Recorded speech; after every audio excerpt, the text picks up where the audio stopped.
For more on the intensifying airstrikes between Israel and Hezbollah, global affairs analyst Dr. Jide Ojo joins me from Abuja. Good to have you join us.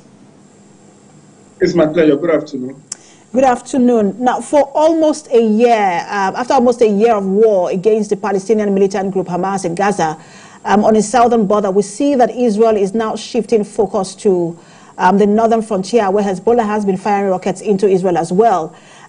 What do you make of this new escalation? And then there are also fears that Lebanon could become the new Gaza.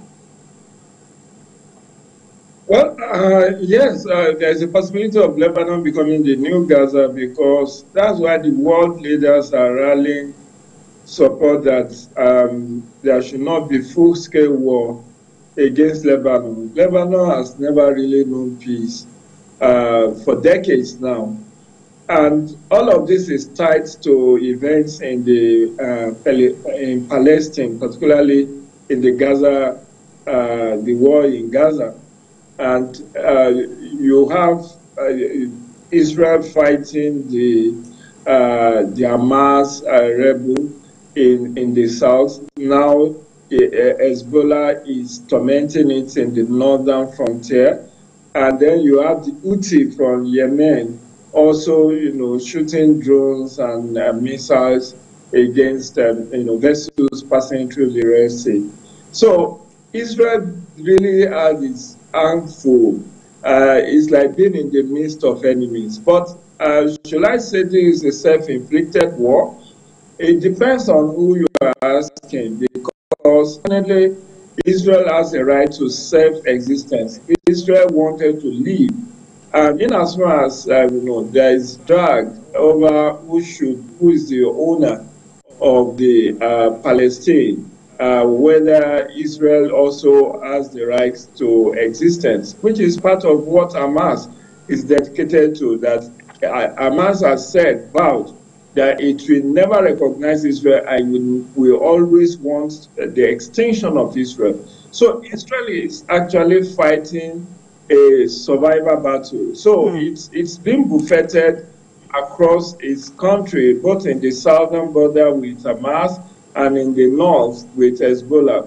And it has a right to protect its citizens. And of course, since 8th of October, Hezbollah has been shooting missiles and drones into Israeli territory. Israel. But this particular escalation started with a pager attack, on Hezbollah. We understand that the thinking from Israel is that a ferocious offensive will coerce Hezbollah into doing what it wants, that if it inflicts so much pain that Hezbollah leaders and backers in Iran will then decide that the price of that resistance is too high. But when you look at Israel's earlier wars with Hezbollah, they never produced any decisive victory for both sides. Could this one also go the same way?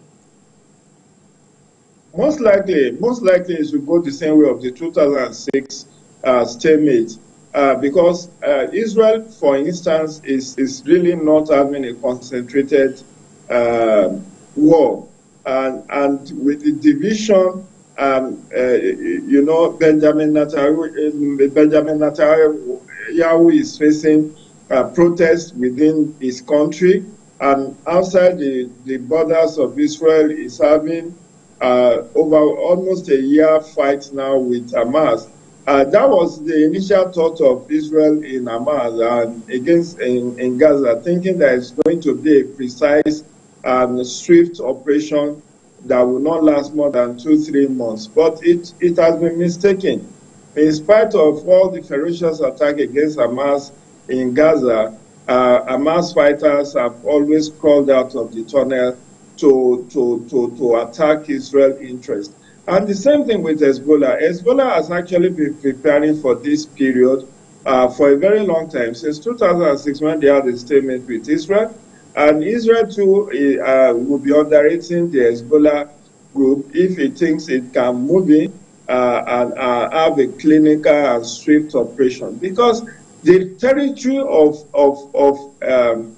Lebanon is very rugged and hilly, and Israel is likely going to suffer very ferocious attack, in a guerrilla warfare that may likely be resistance that may likely be put up by Hezbollah, which is why the world leaders are saying, look, enough of this bloodshed. Let's find a lasting peace around the issues in focus. And this has to do and Dr. with... Jide Ojo, sorry to jump in here, because you made a statement about what the calls by world leaders for, or that increasing call for diplomacy. And we see it growing as the conflict worsens. Is there a path to diplomatic solution on all sides, whether with Hezbollah or Hamas, for Israel? There's always a pathway to peace. But whether the leaders of the two warring factions are willing to tread that path is a different ballgame. You could see that in the case of Hamas versus Israel, there has always been a proposal for two-state, two-nation solution, which has been rebuffed by either parties.